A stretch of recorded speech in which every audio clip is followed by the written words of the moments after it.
여러분 안녕하세요. 성격심리학 제9강 정신분석학적 관점 시작하도록 하겠습니다.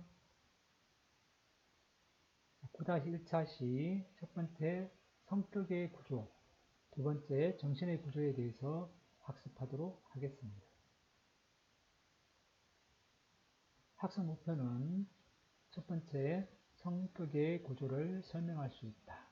두 번째 정신의 구조를 이해한다가 되겠습니다. 자, 정신분석.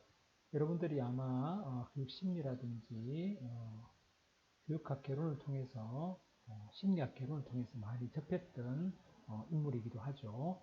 네, 정신분석. 정신분석적 관점은 오스트리아의 정신과 의사인 프로이트에 의해서 주창된 이론이라고 할 수 있습니다. 정신분석학적 원리와 방법을 응용한 것이죠. 프로이트는 1896년에 신경증의 원인에 관한 논문에서 정신분석, 사이코어널리시스라는 표현을 최초로 사용하게 됩니다. 이 논문에서 프로이트는 인간의 삶 전반에 영향을 미치는 무의식에 대하여 밝히고 신체적 병의 원인이 무의식에 있다는 것을 주장하게 됩니다. 자, 처음 이렇게 주장했을 때 자, 무의식이라는 것을 처음 발견했잖아요. 프로이트가. 무의식은 눈에 보여요, 안 보여요? 눈에 보이지 않죠. 무의식에 우리가 조금씩 경험하지만 눈에 보이지는 않아요. 실체가 없는데 이 개념을 만들어낸다는 게 쉬운 게 아니죠. 그래서 타임지가 선정한 10대 인물 중에 바로 프로이트가 들어갔죠. 이 무의식의 발견 때문에. 그 당시에 프로이트가 정신분석이라는 용어를 처음 사용한 신경증의 원인에 관한 논문을 발표했을 때 대다수의 정신과 의사, 정신의학자에 의해서 많은 비판을 받았습니다. 어마어마한 비판을 받았죠. 그런 게 어딨냐. 말도 안 되는 소리다. 이렇게 비판을 받았던 거예요. 그렇지만 지금 어때요? 무의식은 당연히 존재한다라고 지금 받아들이고 있지 않습니까? 그래서 프로이트는 위대하다. 정신분석을 공부하면 공부할수록 어떻게 이런 생각을 하게 되었을까? 정말 대단하다는 생각이 하면 할수록 듭니다. 정신분석에서 바라보는 인간이란 심리적 결정론과 무의식이라는 두 가지 개념에 기초하고 있습니다. 자, 심리적 결정론이라는 건 뭐냐 하면은 우리 개인의 내적 사고라든지 감정이라든지 행동은 바로 심리 내적 원인, 다시 말해서 무의식적인 갈등, 욕구, 충동 등에 의해서 결정되었다는 가정이죠. 이것을 다른 말로 환원론적 관점이라고도 합니다. 우리의 심리적 결정은 바로 이러한 내적 원인, 심리 내적 원인, 다시 말해서 무의식적인 갈등이나 욕구나 충동에 의해서 일어난다는 거죠. 결정된다는 거죠. 다시 말해서 우리의 성격도 어디에 영향을 받는다? 무의식적인 갈등이나 욕구나 충동에 영향을 받는다. 이게 뭐예요? 정신분석학적 관점에 있어서 성격에 미치는 영향에 관한 이야기라고 할 수 있습니다. 그러니까 무의식적인 갈등이나 욕구나 충동이 우리의 사고나 감정의 행동에 영향을 미치고 우리의 경험에 영향을 미쳐서 우리가 그런 성격을 가지고 있구나라고 우리를 진단하거나 평을 받게 되죠. 그래서 이 심리적 결정론은 결과적으로 정신분석적 성격 이론의 핵심이라고 할 수 있습니다. 우연하게 보이는 사건이지만 사건 속의 인물이 의식하지 못하는 것일 뿐이고 대개는 목적을 가지고 행한 것이라는 거죠.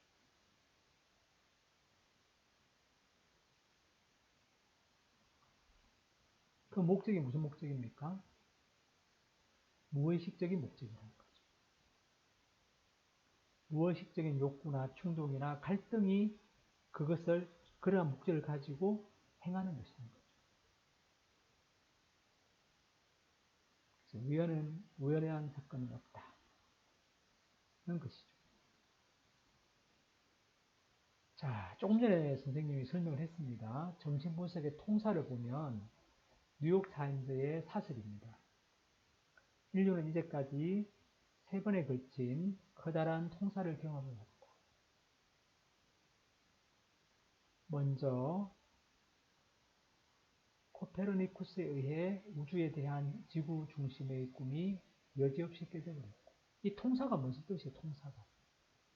그 통자를 보면은 이렇게 전체를 통째로 뭔가에 대한 역사, 역사를 말한 게 아니고 고통의 역사를 말한 거죠. 고통의 역사. 코페르니쿠스가 뭘 주장했습니까? 지동설을 주장했죠. 그런데 그 당시 사람들은 전부 다 천동설을 주장했던 거예요. 천동설이 그냥 보편적인 상식이었어요. 지구가 돌면 어지러워서 어떻게 했냐. 저 봐라, 해가 뜨고 지는 거 보면은 하늘이 움직이잖아. 이렇게 생각했는데 코페르니쿠스는 지동설을 주장했죠. 다음으로 인간은 원숭이로부터 진화했을 뿐이라는 다윈의 주장은 신의 아들이라는 인간의 자존심을 그리고 환상을 송두리째 앗아가 버렸죠. 그래서 많은 비난을 받았어요. 다윈의 주장은 교회나 가톨릭 교계로부터 어마어마한 비판을 받았죠. 그리고 프로이트는 인간은 스스로 자아를 통제할 수 없을 뿐만 아니라 무의식에 의해 철저히 지배당하고 있는 가엾은 동물에 지나지 않음을 밝혀냄으로써 인류의 3번째 큰 통사를 가져왔죠. 어마어마한 비난을 받았어요. 무의식이라는 용어를 사용했다 그랬죠. 최초의 논문에서. 그래서 어마어마한 비난을 받았어요. 정말 고통스러운 역사였죠. 그렇지만 지금은 보편적인 상식이 되었다는 거죠. 이렇게 역사는 고통스러운 통사를 통해서 성장하고 발전해가는 것 같아요. 과학의 발전도 마찬가지고 학문의 발전도 마찬가지인 것 같아요. 자, 성격의 측면, 성격의 구조를 보도록 하겠습니다. 여러분도 이미 다 알고 있어요. 원초와 자아, 초자. 성격의 구조 안에 이 3가지가 있죠. 자, 원초와 자아, 초자는 눈에 보여요, 안 보여요? 눈에 보이지 않아요. 그런데 이런 개념을 만들어냈죠. 무의식도 마찬가지죠. 눈에 보이지 않는 개념을 눈에 보이는 개념으로 추론하기까지는 어마어마한 직관과 통찰력이 있어요. 자, 원초와는 어떤 원리에 따라 움직입니까? 쾌락 원리. 이 원리는 욕구는 즉각적으로 충족되어야만 한다는 것을 의미하고 있어요. 쾌락 원리라고 합니다. 자아는 어때요? 현실 원리에 따라서 작동합니다. 이는 우리가 행동하기 전에 행동과 관련된 위험을 고려할 것을 알려주는 그런 행정관의 역할을 한다는 거죠. 자아는 성격에서 원초와의 욕구와 현실 사이의 제약 사이를 중재하는 행정관의 역할을 한다고 비유할 수 있어요. 그러니까 원초와는 어때요? 쾌락 원리에 따라서 움직이고 또 이 쾌락 원리에 따라서 뭔가를 하려고 하는데 그것이 위험할 수도 있어요. 나의 평판이 나빠질 수도 있고 범죄자가 될 수 있고 윤리적으로 비난을 받을 수가 있어요. 그렇기 때문에 원초와와 현실 세계 사이에 어떤 중재하는 역할을 하는 것이 바로 자아랍니다. 초자는 의미 있는 타인들, significant others 와의 관계를 통해서 사회적으로 가치들을 행사하고 내면화한 것으로 도덕 원리에 따라 작동됩니다. 자, 이건 다 알고 있죠, 여기까지는. 자, 원초와 자아, 초자, 성격의 구조 안에 들어있는 것들이죠. 자, 그럼 조금 더 보겠습니다. 원초화는 뭐예요? 태어날 때부터 존재하는 유일한 성분이고 성격의 원초적 요소라고 할 수 있어요. 자, 원초화는 어때요? 쾌락 원리에 따라 움직이다 그랬죠? 욕구는 즉각적으로 만족되어야 하고 처리 과정은 어때요? 원초화는 무의식적인 심적 심상을 형성하는 1차 과정을 통해 욕구를 충족시키며 이를 소망 충족이라고 한다는 겁니다. 자, 그러면 원초화가 좋은 것이에요, 나쁜 것이에요? 쾌락 원리. 어때요? 원초화가 좋은 거예요, 나쁜 거예요? 그렇죠. 좋은 것도 나쁜 것도 아니에요. 쾌락 원리. 자, 여러분들이 성격 심리학을 듣고 있습니다. 이번에 성격 심리학을 잘 공부해서 나의 학문적으로 성격 심리학, 인간을 이해하는 폭을 넓혀야 되겠다. 이런 생각, 이 생각이 원초와 자아, 초자아 중에서 어떤 것이 작동할까요? 자아라고 생각하는 사람도 있을 수 있습니다. 자아도 간여하지만 원초화가 작동을 해요. 뭔가를 한번 해보자. 이게 원초화의 생명력이에요. 힘이에요. 물론 자아도 간여하지만 원초화가 더 많이 간여한다. 여러분이 열심히 한번 해봐야지. 야, 재밌겠다. 이게 뭐예요? 원초화란 말이에요. 이런 에너지, 이 드라이브, 욕구나 동기가 없으면 어떻게 우리가 일을 하고 어떤 활동을 할 수 있겠습니까? 그만큼 원초화는 중요한 역할을 한다고 할 수 있어요. 그렇지만 그것이 때로는 현실 세계하고 맞지 않을 때는 어떻게 해야 되죠? 자아가 이것을 중재를 해줘야 된다는 거죠. 아, 이거 위험할 수 있겠는데 하고 원초에게 이야기를 하고 설득을 해가 양해를 구해야 되겠죠. 다음은 자아입니다. 자아는 1차 과정으로 긴장을 감수하는 것은 현실을 무시하는 단점이 있어서 외적 세계를 감안하는 성격의 성분이 발달하며 이를 뭐라고 한다? 자아, 이고라고 부른다는 거예요. 이고는 앞에서 말씀드린 것처럼 현실 원리에 따라서 작동한다고 했어요. 내적 욕구와 충동에 덧붙여 외적 세계를 고려하여 행동을 하기 전에 위협을 헤아리고 보다 안전하게 욕구를 충족하는 방식을 고려하죠.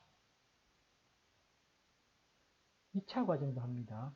적당한 대상이나 행위가 발견될 때까지 원초와의 긴장 방출을 지연시켜서 긴장 감소 대상의 1차 과정 심상을 실제 대상과 맞추려고 한다고 그랬어요. 또 현실 검증을 하죠.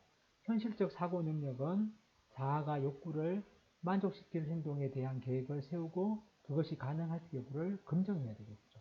이 자아의 역할 중에 가장 중요한 게 현실 원리에 따라서 현실 검증을 한다는 거죠.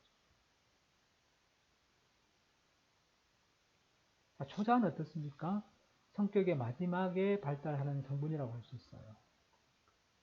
의미 있는 타인들, significant others와의 어릴 적의 관계를 통해서 내재화된 것이에요. 초자는 부모와 사회적 가치의 구현이라고 할 수 있어요. 부모의 가치를 받아들이고 통합하는 과정에서 발달하죠. 초자의 두 하위 체제는 책에는 한번 읽어보세요. 자아 이상과 양심이죠. 자아 이상은 그 사람이 추구해야 하는 세상의 기준들, 즉 좋은 행동에 대한 규정이죠. 이거는 이렇게 해야 돼 하는 게 자아 이상이고 양심은 이렇게 하면 나쁜 거야에 대한 것이 양심이라고 할 수 있어요. 초자는 두 가지 하위 체계를 가지고 있습니다. 이처럼 초자는 의식의 세 단계에서 모두 작동을 합니다. 그래서 세 가지 목표를 가지고 있어요. 첫 번째는 초자는 부모가 꺼려하는 원초와의 충동을 완전히 금지하려고 합니다. 초자가 못하게 한단 말이죠. 자, 그러니까 초자는 어때요? 우리가 쾌락을 추구하는 것을 자꾸 금지하려고 한다는 거예요. 그러니까 누가 작동을 잘해야 됩니까? 자아가 작동을 잘해야 되겠죠. 원초화를 초자가 자꾸 나무라면서 그 원초와의 충동을 금지하려고 한단 말이죠. 초자는 자아가 도덕적으로 행동하도록 강요하려 해요. 그리고 사고말 행동에 있어서 완벽성을 지향하도록 요구를 한단 말이에요. 그렇기 때문에 자아의 역할이 중요하다. 초자가 너무 강한 사람은 어때요? 너무 막 남을 비난하고 야단치고 나무라고 그래요. 그러니까 사람이 주변에 별로 없어요. 그리고 그 사람 앞에 같이 있고 싶어 하지 않는다는 거예요. 초자가 너무 강하니까. 또 뭐라 할 거란 말이죠. 그리고 내가 원하는 걸 못하게 할 거란 말이죠. 그러니까 자꾸 멀어지게 되죠. 그래서 초자도 잘 기능해야 된다.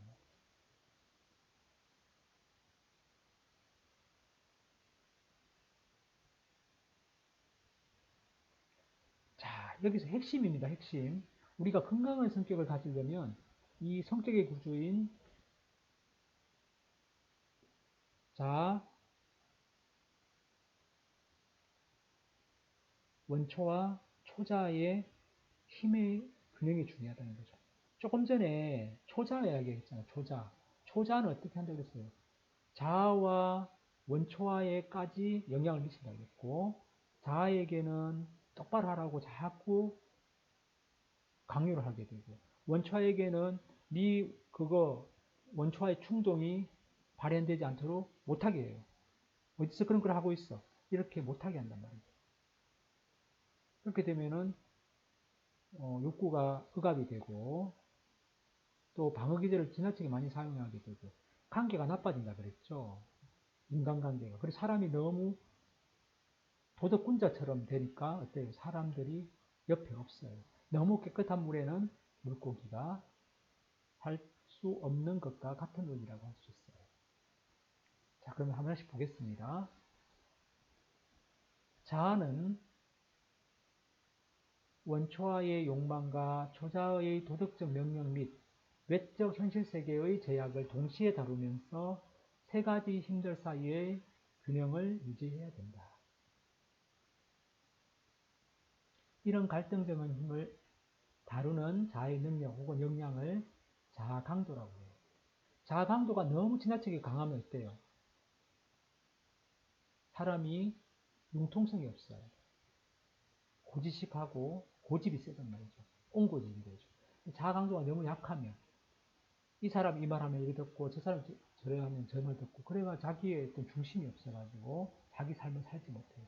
적절한 강도가 필요하다. 10이 최고의 강도라면 1이 최하위 강도라면 한 7 정도 또 8 정도가 강도가 좋다. 6, 7, 8 정도 강도가 좋다고 합니다. 자아 강도가 낮은 사람은 경쟁하는 압력 사이에서 휩쓸려 다니겠죠. 반면에 자아 강도가 너무 높은 사람은 그 압력을 관리할 수 있겠죠. 그래서 균형이 필요하다. 성격의 한 측면이 다른 측면보다 더 좋은 것 혹은 더 우월한 것이 아니라는 사실을 깨닫는 것이 중요합니다. 성격의 구조, 우리가 우리 성격에 보면은 쾌락을 추구하고 싶은 욕망이 있어요. 먹고 싶고, 마시고 싶고, 보고 싶고, 가고 싶고, 배설하고 싶고, 어찌 멋진 것을 곳에 가보고 싶고, 좋은 옷도 입고 싶고, 상도 받고 싶고, 성진도 하고 싶고, 취업도 하고 싶고, 돈도 많이 가지고 싶고, 멋진 배우자를 만나고 싶고, 좋은 차도 타고 싶고, 좋은 집에 살고 싶고, 뭐예요? 이게, 이 모든 게 뭐예요? 원초와의 이익을 하는 거죠. 원초와도 중요한 거예요. 그래서 더 좋은 것, 더 우월한 게 없이 초자니까 도덕적이니까 우월하다. 이런 생각을 가지고 있으면 안 됩니다. 너무 지킬 것만 너무 막 요구하는 거, 그것은 건강하지 못하는 거죠. 그래서 초자는 원초화보다 더 좋다, 더 우월하다라고 생각했다면 지금까지 여러분 생각을 바꿔야 됩니다. 이제부터는. 잘못 알고 있는 거죠. 잘못 배운 거예요. 성격의 구조 이 요소, 성격의 3요소는 더 좋고 나쁜 것이 아니라는 거죠. 유기적으로 잘 기능해야 돼요. 초자가 지나치게 강한 사람은 항상 죄책감을 느끼거나 참을 수 없을 정도로 성인군자 같은 방식으로 행동하겠죠. 원초가 너무 강한 사람은 어때요? 자기 만족에만 집착하고 다른 사람에게는 완전히 무관심할 것이란 말이죠. 그래서 가장 건강한 성격은 뭐다? 이 성격의 구조 안에 있는 성격의 구조를 이루는 세 가지 요소가 통합되고 균형을 잘 이루고 있어야 되고 유기적으로 잘 기능해야 된다는 거예요. 자, 예를 들어 봅시다. 친구들하고 오랜만에 만났어. 그래서 친구가 야, 낮부터 낮에 만나니까 야, 맥주 한잔 할까? 이러니까 친구가 한다 소리가 뭐야? 낮부터 무슨 술이야? 이렇게 한단 말이죠. 마시면 안 돼! 이렇게 하면 어때요? 친구들이. 오, 뭐지? 이렇게 된단 말이죠. 그때는 뭐가 기능해야 됩니까? 원초가 기능해야 되지. 좋았어. 맥주 한잔 하면서, 안주는, 오다리로 하지. 뭐, 이렇게 나가줘야 되는 거죠. 그때는. 자, 다시, 다른 거 보겠습니다. 자, 이제, 여러분들이 이제 앞으로 사회에 또 나가야 되고, 또, 원룸에 사는 사람도 있어요. 유학을 와가지고, 집을 떠나서 이제, 혼자 독립하다 보면, 원룸이라든지 이런 걸 구하러 간단 말이죠. 그러면 가면 어때요? 등기부 등본 반드시 확인해야 되죠. 그 사람이 주인인지 확인해야 돼요. 그리고 집에 물 새는 데는 없는지, 고장난 건 없는지, 벽지가 젖어 있는지, 곰팡이가 쓸었는지, 배수는 잘 되는지, 변기는 잘 내려가는지, 이런 걸 다 확인해야 돼요. 문은 똑바로 닫히고 열리는지, 비밀번호가 잘 작동하는지, 그리고 CCTV가 잘 작동하는지, 이런 걸 확인해야 되는데, 어때요? 처음 가자마자. 겉만 보고, 야, 멋지다. 야, 경치 좋네. 야, 이거 계약해야지. 이렇게 해서는 안 된다는 거죠. 이 사람이 정말 주인인지. 그때 뭐가 작동을 해야 됩니까? 자아가 작동을 해줘요. 우리가 어떤 갈등상에 놓일 때가 있어요. ATM기에 갔는데 누가 돈을 찾아놓고 안 가져갔네. 앞에 사람이. 그래서 그 돈이 남아있어. 어떻게 하지? 그때 어떻게 뭐가 작동해야 돼요? 초자가 작동해야 되죠. 아, 이 사람 얼마나 힘들까? 빨리 찾아줘야 되겠다. 이렇게 되는 원초와는 이거 있으면 오늘 햄버거 몇 개 먹을 수 있는데 차도 몇 잔 마실 수 있는데 이렇게 되면 어때요? 쾌락올렸다 해서 그렇게 작동을 한다면 안 되겠죠. 그래서 자아는 어떻게 해요? 안 돼. 이때는 그렇게 하면 안 돼. 라고 하면서 초자의 말을 듣자. 이렇게 중재를 해주는 거죠. 이게 건강한 성격이랍니다. 건강한 성격은 그 상황마다 원초와와 초자와 자아가 잘 작동하고 자아의 강도가 적절하게 강해서 이런 것들의 중재를 잘 하는 그런 기능적인 유기적인 그런 성격이라면 건강한 성격이라는 거죠. 그래서 성격 심리학에서 여러분들이 이 성격의 구조를 배우면서 정신분석학적 이 관점이 참 여러분에게 시사하는 부분이 많다고 할 수 있습니다. 자, 심의 구내용 중요합니다. 건강한 성격이 되시길 바라고 건강한 성격이 되어야지 어떻습니까? 여러분이 행복하다.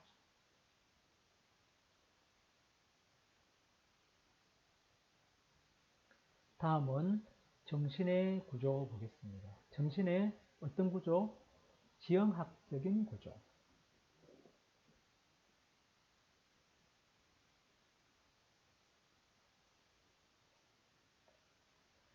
프로이트는 인간의 의식 수준을 의식, 전의식, 무의식으로 구분하고 마음을 빙산에 비유하여 마음의 지형학적 모형으로 설명하고 있어요. 자, 결국 뭐예요? 크다란 아주 어마어마하게 큰 빙산을 생각해 보라는 거죠. 자, 빙산은 의식이라고 하는 것은 물 위에 수면 위로 드러난 부분이에요. 자, 전의식은 뭐다? 전의식은 수면 위에서 보았을 때 물속에서 보이는 부분, 그게 전의식이라는 거예요. 그리고 뭐예요? 나머지 안 보이는 부분, 어마어마하게 그 물속에 잠겨있는 그 어마어마한 그 부분이 뭐다? 무의식이라는 거죠. 성격의 구조와 정신의 구조를 혼돈하는 학생들이 상당히 많습니다. 갑자기 딱 물으면 두 개를 바꿔서 말해요. 성격의 구조하면 id, ego, 슈퍼 에고인데 갑자기 딱 물어보면 성격 구조 말해보세요 하면 의식, 전의식, 무의식 이렇게 돼요. 정신의 구조 말해보세요 하면 이드, 에고, 스페로 이렇게 말해요. 두 가지를 혼돈하지 않기를 바래요. 정신의 구조는 다른 말로 하면 마음의 구조입니다.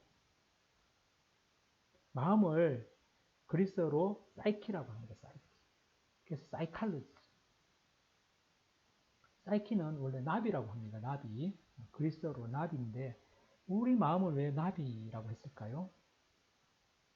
우리 마음은 나비. 얄미운 나비인가 같아요. 자, 의식은 뭐냐 하면은 의식은 개인이 현재 자각하고 있는 모든 경험과 감각, 즉 사고, 지각, 감정, 기억 등이 지금 여러분들이 지금 듣고 있죠. 듣고 있어요. 이 지금 성격심리학 제9강 9-1차시 정신분석적 관점 듣고 있잖아요. 자, 그럼 질문 하나 하겠습니다. 자, 여러분들이 지금 선생님 수업을 듣고 있는데, 성격심리학 수업을 듣고 있는데, 정신의 구조 중에서 의식, 전의식, 무의식 중에서 어떤 것이 듣고 있습니까? 네, 의식이 듣고 있죠. 그렇죠. 또 전의식? 전의식이 아니고 그냥 의식만 듣고 있다. 맞습니까? 정신의 구조 중에서 지금 여러분들이 이 수업을 지금 듣고 있잖아요. 의식만 듣고 있습니까? 아니라는 거죠. 의식, 전의식, 무의식 모두가 듣고 있습니다. 왜? 정신의 구조죠. 정신이 뭐예요? 정신을 나눌 수가 있습니까? 의식으로 나누고 전의식으로 나누고 무의식으로 쪼개가지고 분리가 뗄 수 없어요. 온전한 하나의 정신의 구조가 하나로 통합되었을 때 바로 여러분이라는 거죠. 바로 나라는 거죠. 그것을 분리해버리면 나가 아니라는 거예요. 그래서 지금 수업은 누가 듣는다? 의식, 전의식, 무의식이 모두 듣고 있어요. 근데 우리는 착각하고 삽니다. 의식만 듣는다고 생각해요. 그런 착각 속에 살면 안 된다는 거죠. 적어도 교육학도다, 심리학을 공부한 사람이라면 그런 생각에서 벗어나야 돼요. 그게 오류입니다. 오류. 의식, 전의식, 무의식이 모두 작동하고 있다는 것을 잊어서는 안 된다는 거죠. 대신 의식은 자아의 주인이긴 맞아요. 자아의 주인인데 우리 모두의 주인이라고 착각하지는 말자는 거죠. 의식의 주인이다. 자아는. 자, 전의식은 뭐냐? 비록 현재는 의식 밖에 있지만 쉽게 의식으로 가져올 수 있는 것을 전의식이라고 합니다. 자, 물어볼게요. 오늘 아침에 여러분들 뭐 먹었습니까? 아니면 어제 저녁에 여러분 뭐 먹었습니까? 라고 물어봤어요. 그러니까 생각이 해보니까 어제는 햄버거를 먹었어요. 피자를 먹었어요. 그냥 엄마가 해주신 집밥 먹었어요. 친구와 함께 뭐 고기, 삼겹살 먹었어요. 이게 조금 전까지 그 생각하고 있었어요, 없었어요? 선생님 물어보기 전까지는 생각 안 하고 있었죠. 안 하고 있다가 물어보니까 생각이 났죠. 예. 비록 현재는 의식 밖에 있지만 쉽게 의식으로 가져올 수 있는 것, 그걸 뭐라고 한다? 전의식이라고 한다. 자, 이제 물었다가 잊어버리죠. 의식 밖으로 쉽게 사라지고 가져올 수 있는 게 전의식이에요. 이것도 뭐예요? 나중에 사라지겠죠. 어디로? 무의식으로 안으로 내재됩니다. 그래서 여러분 작년에 오늘 아침에 뭐 먹었는지 기억납니까? 기억 안 나요? 특별한 이렇게 일이 있었다든지 특별한 날이었으면 기억하겠지만 아니면 기억 못해요. 근데 누구는 기억합니까? 누가 기억을 해요? 그렇죠. 무의식이 기억을 한단 말이죠. unconsciousness라고 하는 이 무의식이 기억을 한다.